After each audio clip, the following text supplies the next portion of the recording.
그러면 우리 하나님 나라 성경의 큰 그림 함께 나눌 이동훈 목사입니다. 오늘도 우리 주 하나님께 좀 감사한 마음으로 특별히 성경 하나님의 말씀에서 허락하신 그 비밀을 함께 또 풀어가 보고자 합니다.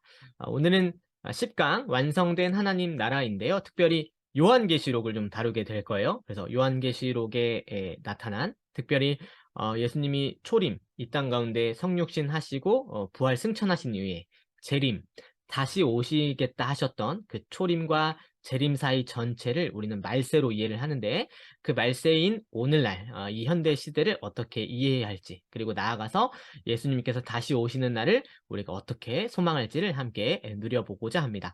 우리가 지난 시간에 어, 선포된 하나님 나라를 함께 살펴보았는데요. 이 선포된 하나님 나라가 어떤 시기를 말했는가를 잠시 복습해 보겠습니다.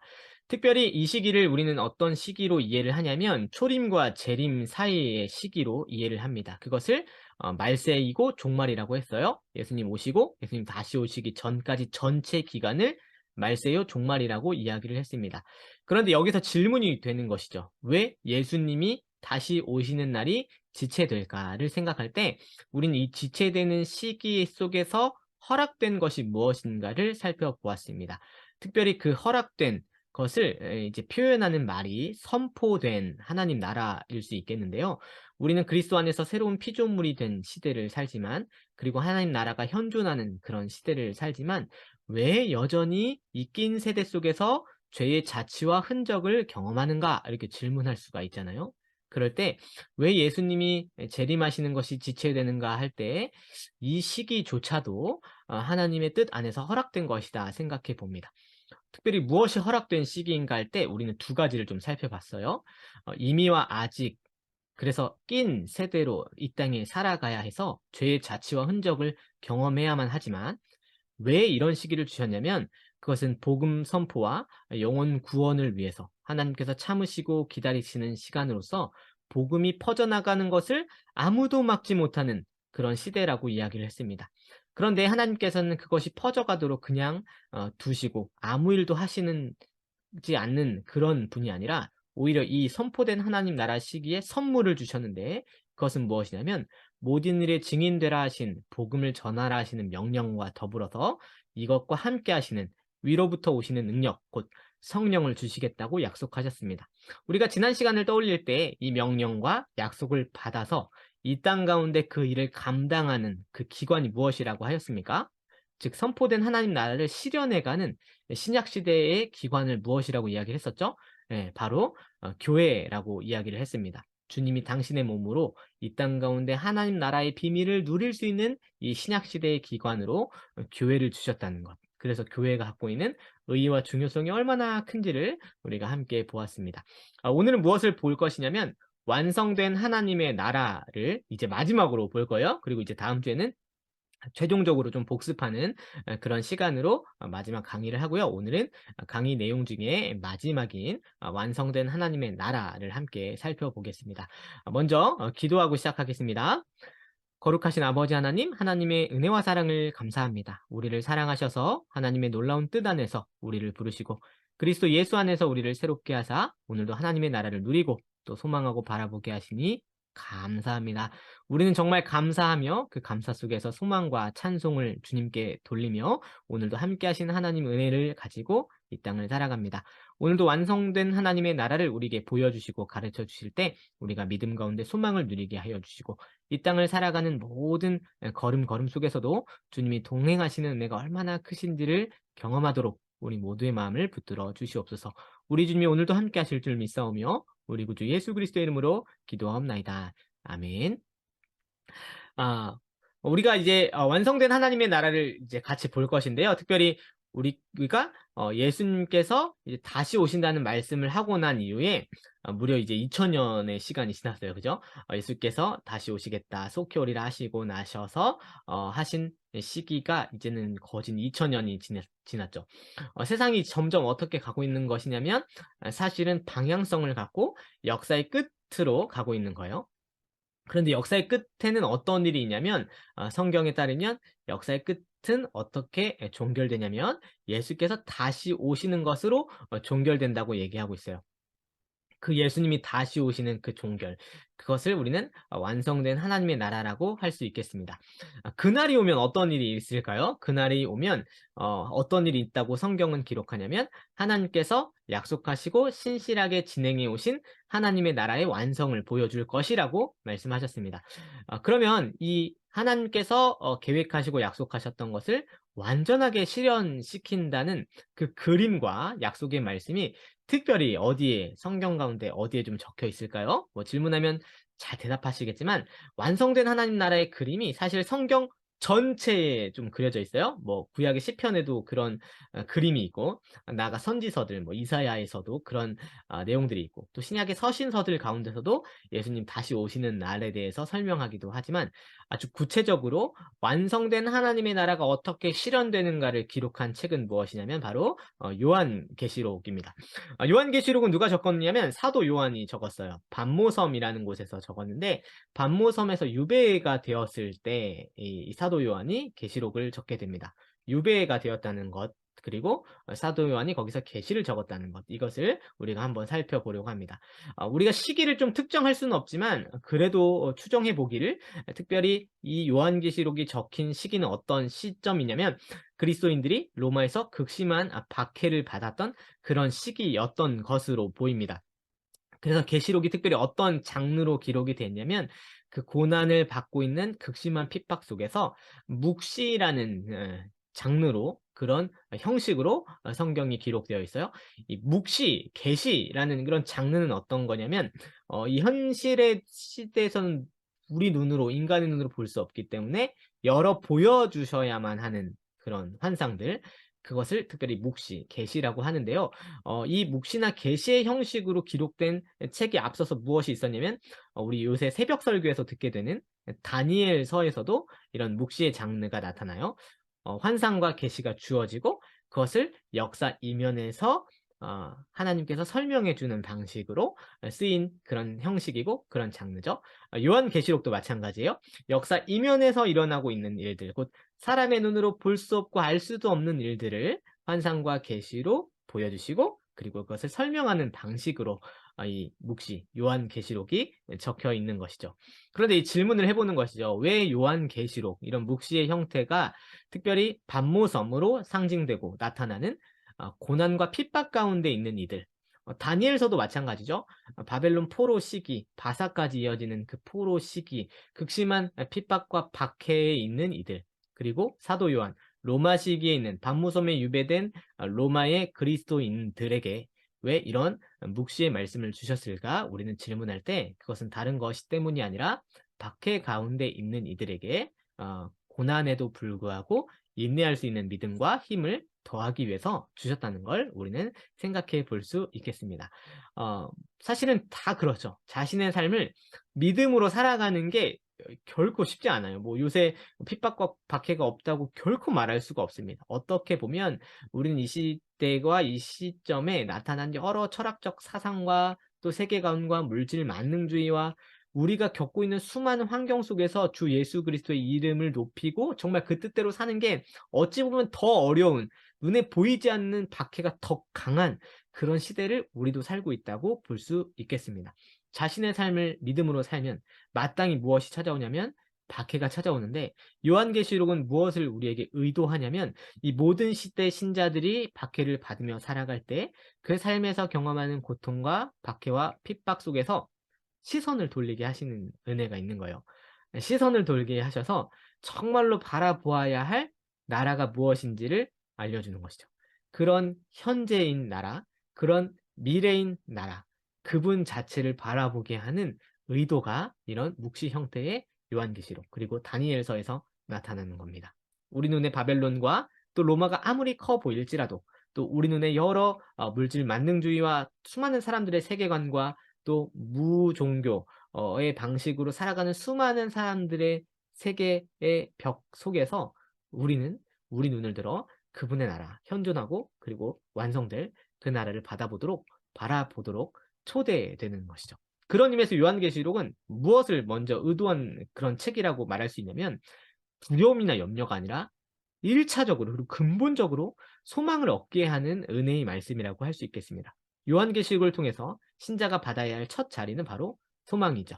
두려움과 떨림으로 우리 삶을 돌아볼 수도 있겠지만 근본적으로 이 말씀을 주신 우리 왕이신 하나님은 바로 그 고난의 한복판에서도, 그리고 그 낀 세대를 겪고 있는 우리 신약교회 백성들에게도 당신의 뜻과 의지와 그 역사의 방향과 주권이 절대로 실패하지 않고 있고 오롯이 하나님께 영광이 되도록 진행하고 이끄시겠다는 위로와 소망을 바로 우리는 요한계시록에서 볼 수 있게 되는 것입니다. 그런 의미에서 다음 말씀을 한번 읽어보는 것이 필요할 것 같아요. 내가 곧 성령에 감동되었더니 보라, 하늘에 보좌를 베풀었고 그 보좌 위에 앉으신 이가 있는데 내가 또 보니 보좌와 내 생물과 장로 사이에 한 어린 양이 서 있는데 라고 기록된 말씀을 보게 됩니다.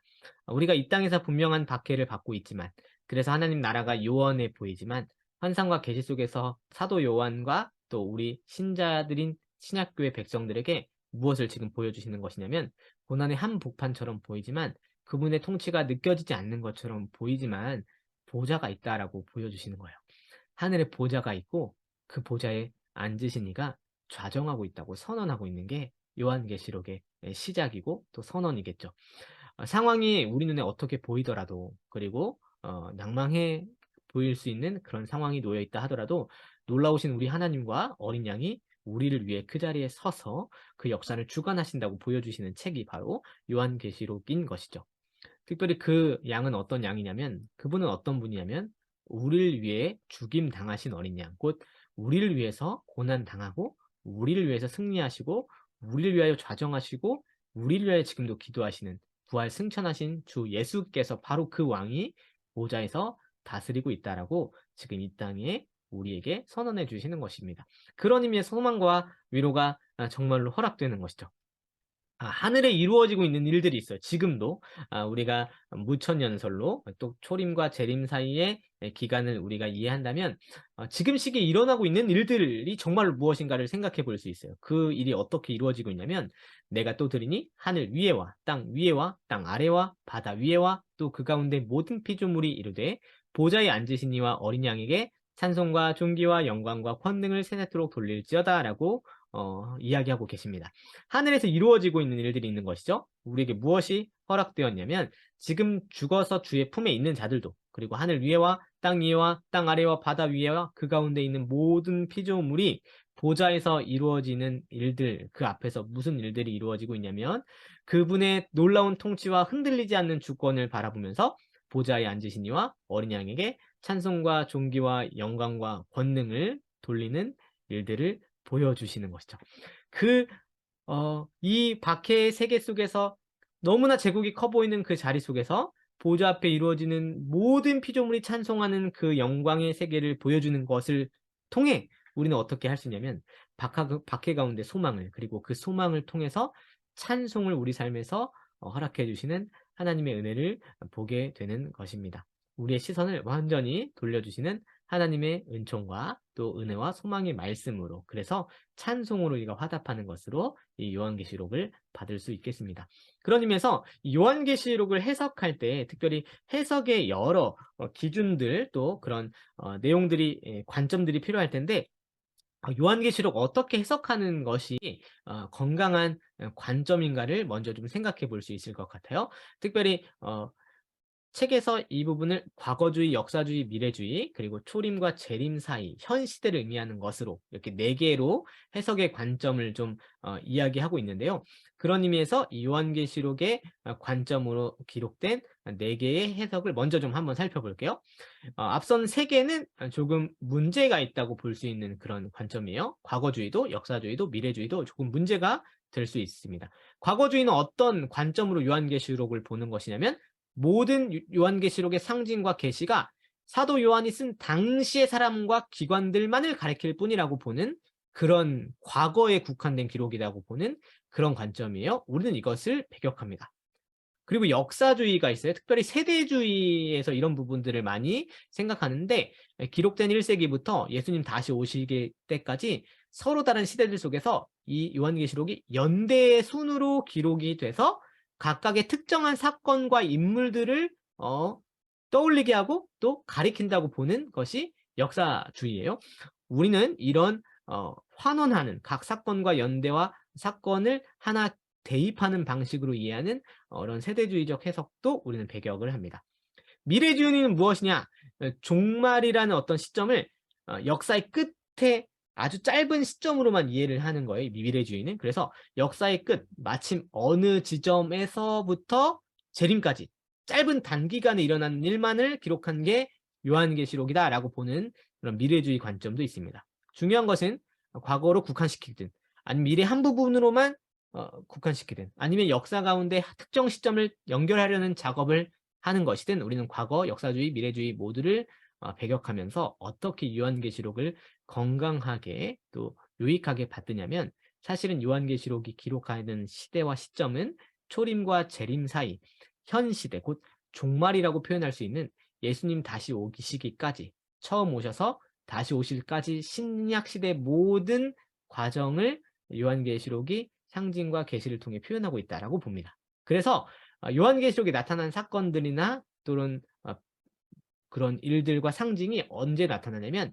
초림과 재림 사이 어느 때에 모든 시대에 나타날 일들이고 상징이다라고 우리는 보는 방식으로 요한계시록을 이해합니다. 그래서 신자로 사는 삶에서 이러한 일들과 이러한 박해와 또 이러한 상징적 그런 일들이 실제로 우리 삶에 일어날 수 있기 때문에 그 안에서 우리는 영원한 소망으로 초대되고 초대될 수 있다는 그런 믿음이 요한계시록을 바라보는 관점이라고 건강하게 받아들일 수 있지 않을까 싶습니다. 또한 이런 것과 좀 연결시켜서 그런 의미에서 특별히 요한계시록의 한 구체적인 기간으로 기록된 그런 구절이 있거든요. 특별히 1000년이라고 기록된 구체적인 숫자가 기록된 구절이 있어요. 그러면 그 1000년을 어떻게 이해할까?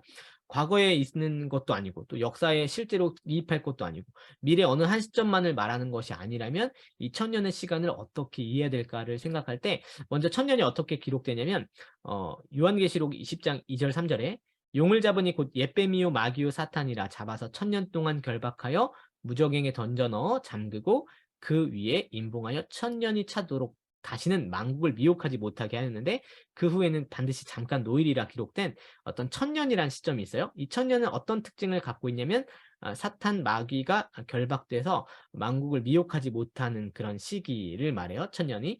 그리고 1000년 후에는 잠깐 놓여서 주님을 대적하고 주님이 예수께서 이 땅에 완성된 하나님 나라 허락하시는 장면으로 넘어가는 거예요.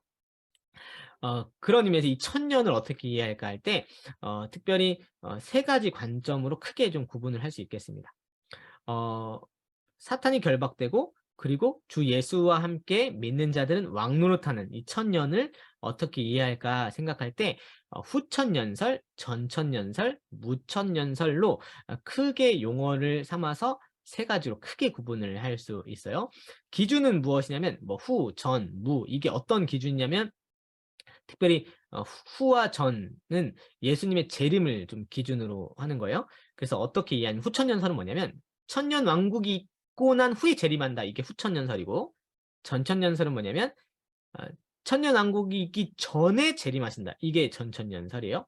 무천년설은 뭐냐면 이 천년 왕국이라는 것을 어떤 천년이란 시간으로 국한하지 않고 예수님께서 오셨고 다시 오실 그 사이 전체를 보는 기간이다. 그래서 무천년, 특별한 천년왕국이 존재하지 않는다고 보는 게 무천년설이에요.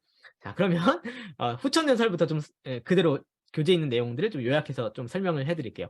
요한계시록 이해할 때 이 천년왕국을 어떻게 이해하는가 할 때 후천년설은 어떻게 이해하냐면 천년왕국이란 예수님 오시기 전에 있을 일, 어떤 구체적인 시기를 의미한다라고 봐요. 후천년설은. 그래서 그리스도께서 이 천년왕국이 어느 특정 시기로 정말 존재하고 난 이후에 그리고 나서 예수님이 오신다. 이렇게 이해하는 게 후천년설입니다. 그런데 이 후천년설은 사실 역사를 어떻게 보는 거냐면 역사가 주님이 다시 오실 날까지 도래하면 도래할수록 상당히 긍정적으로 보는 입장이에요. 그래서 후천년설에서는 역사의 마침의 어느 특정 시기, 이것을 천년왕국인데 이 천년의 기간에는 점점 더 많은 사람들이 그리스도인으로 인도되고 세상이 점점 경건해지고 평화 의의 시대로 정말 정결케 되는 그런 자리를 경험하고 나서 예수님 오신다. 그렇게 보는 게 후천연설입니다. 그런데 특별히 우리 선배들 가운데서 우리 선조들과 또 우리 신학적인 입장에서는 이 후천연설을 조금은 좀 이렇게 틀렸다기보다는 다 설이기 때문에 후천연설은 조금 거리를 두는 방식으로 이해합니다. 왜냐하면 세상이 주님 다시 오실 때까지 긍정적이고 아주 발전적으로 또 의와 평강의 시대를 먼저 경험하고 나서 예수님 오신다는 것으로 이해하기가 조금 어려운 그런 입장이기 때문에, 성경 전체를 볼 때 조금 오류가 있다고 보이기 때문에 우리는 후천년설은 조금 멀리를 합니다. 그럼 전천년설은 무엇인가 할 때 그리스도께서 천년왕국 이전에 재림하셔서 재림 후에 재림하시고 나서 천년왕국이 이루어진다고 보는 거예요. 그래서 재림하셔서 죽은 자들을 살리시고 땅에서 천년 동안 왕노릇할 것이고, 그 후에 잠깐 놓인 사탄과 그 세력과 마지막 싸움이 있고 나서 그때야 마지막이 온다고 보는 게 전천년설입니다. 그런데 이제 우리가 주로 받는, 우리 선배들이 대부분이 받는 그런 건전한 또 입장은 어떤 입장이냐면 무천년설이 있어요. 천년왕국을 그냥 말세 전체, 곧 예수님 초림과 재림 사이 전체로 이해를 하는 거예요. 그러니까 신약시대, 그냥 우리가 사는 기간이 천년왕국이라고 보는 것입니다. 왜 그렇게 보냐면 예수님이 오셔서 사탄을 이미 결박하신 거죠.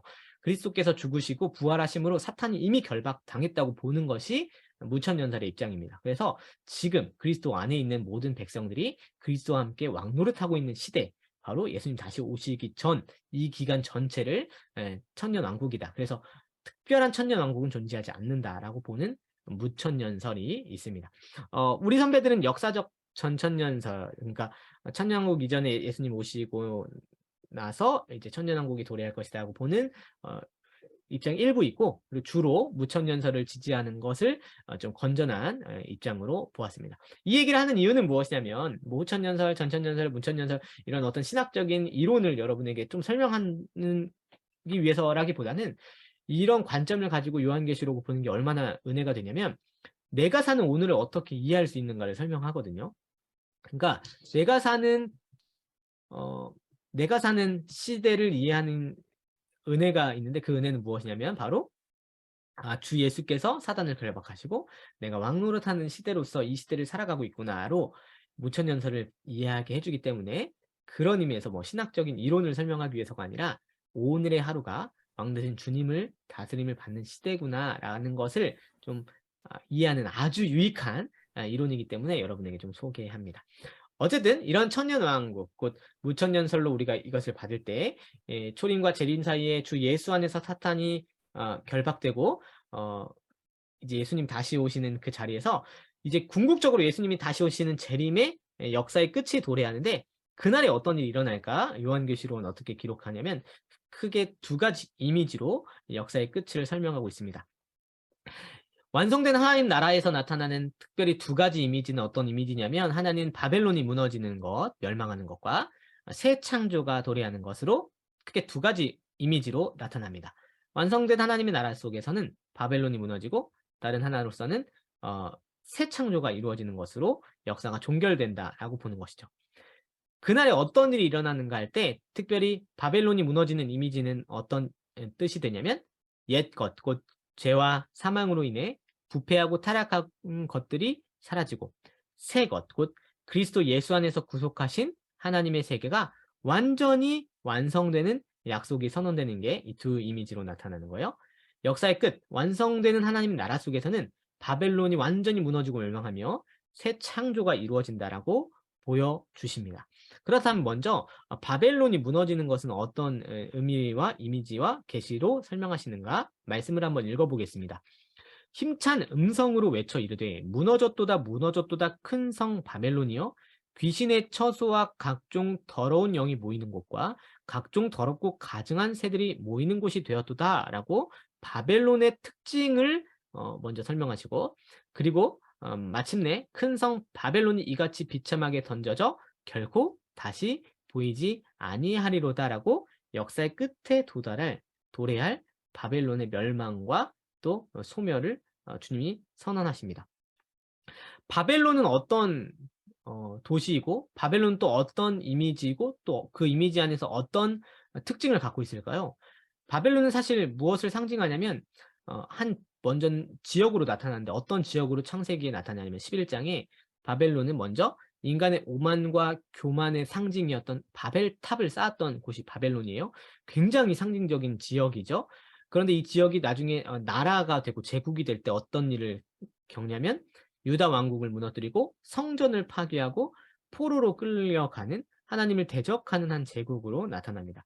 역사적 제국이기도 했어요. 한 지역적인 이미지도 있고 역사적 제국으로서의 의미도 있고 나아가 바벨론 음녀로 좀 상징돼서 표현되는데 바벨론 음녀라고 하는 것은 성적인 걸 넘어서서 영적인 음행, 곧 하나님이 아니라 자신을 위해서 살도록 뭇 사람들을 유혹하는 세계와 세력 전체를 상징하는 표현으로 바벨론이 나타납니다. 그런 의미에서 바벨론은 어떤 의미라고 할 수 있냐면 하나님을 대적하는 세상 모든 것을 바벨론이라고 할 수 있겠어요. 피조물 가운데서도 지적이고 인격적이고 물질적인 세계로서 하나님을 반대하는 모든 것이 바벨론이라고 할 수 있겠습니다. 그런데 완성된 하나님의 나라에서 바벨론에게 어떤 선언이 이루어진다고요? 무너진다. 비참하게 던져져 결코 다시 보이지 않겠다라고 하나님이 선언을 하시는 것이죠.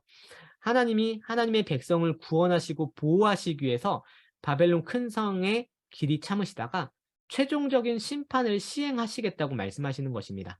인간 사회의 교만한 도시, 하나님에게서 오만하고 독립했던 모든 그런 세력이 순식간에 무너지는 날이 바로 완성된 하나님의 나라, 역사의 끝, 예수께서 다시 오시는 날이라고 말씀을 하시는 것이죠.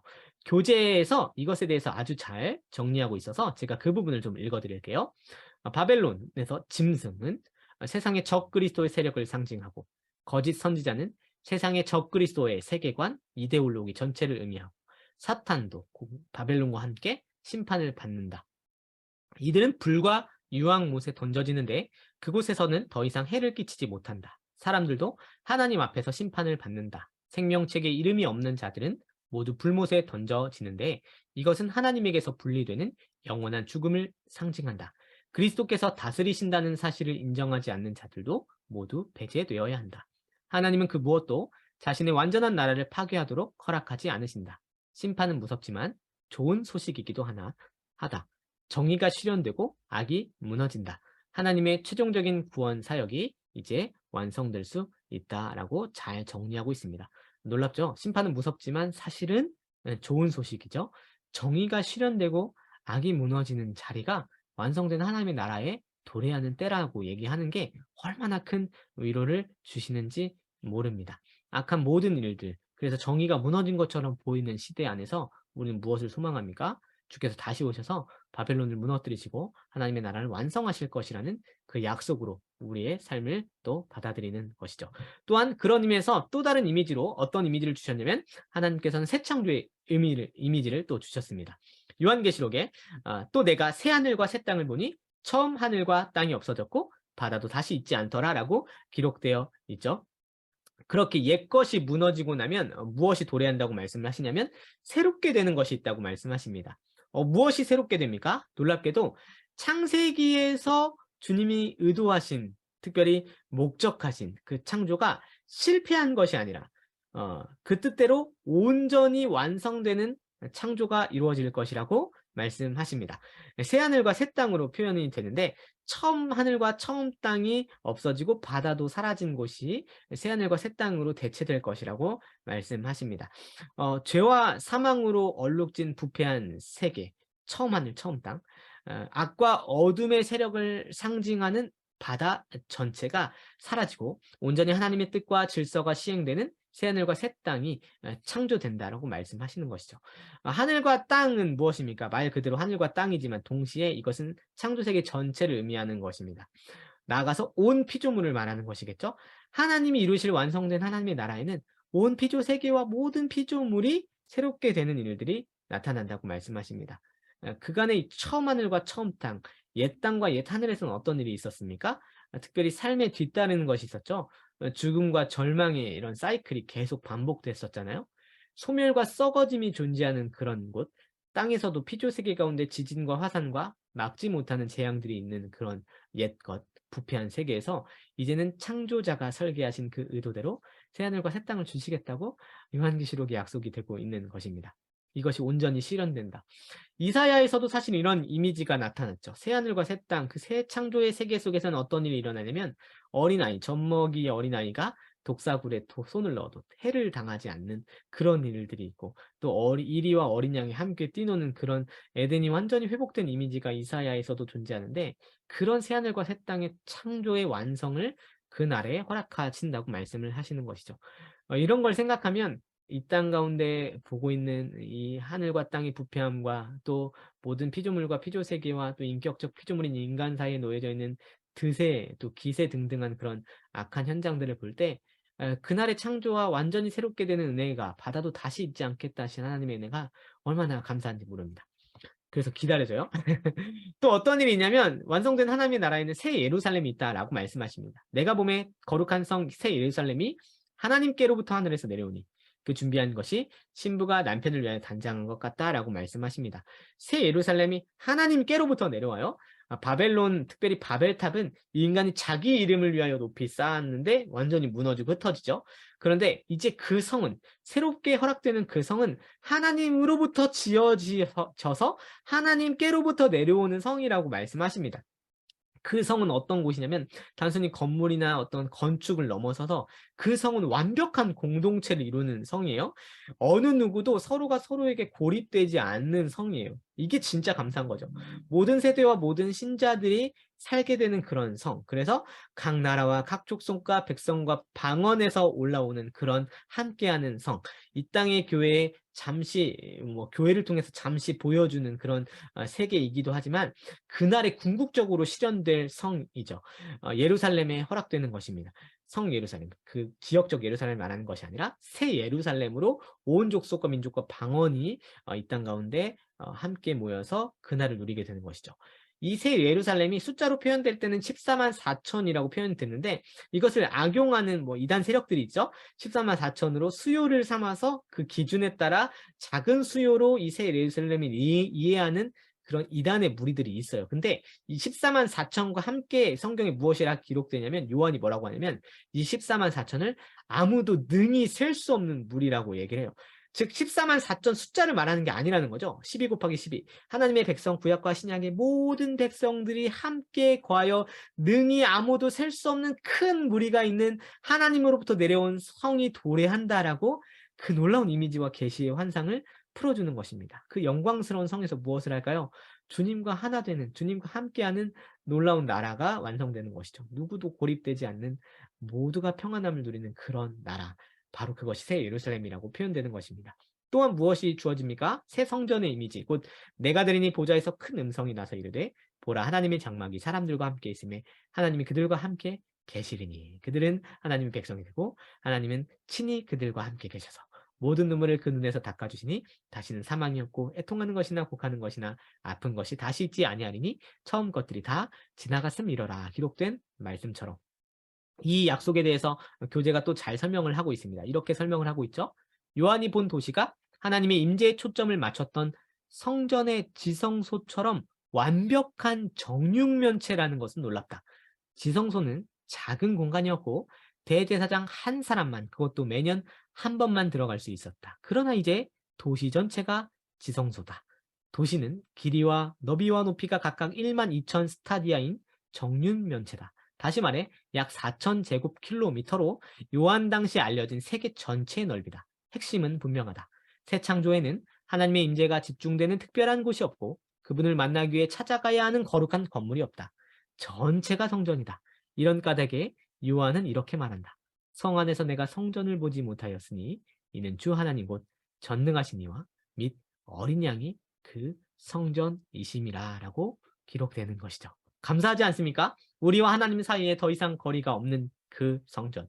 그래서 그분을 온전히 알게 되는 그 나라가 완성될 것이라고 하나님 말씀을 하시는 것입니다.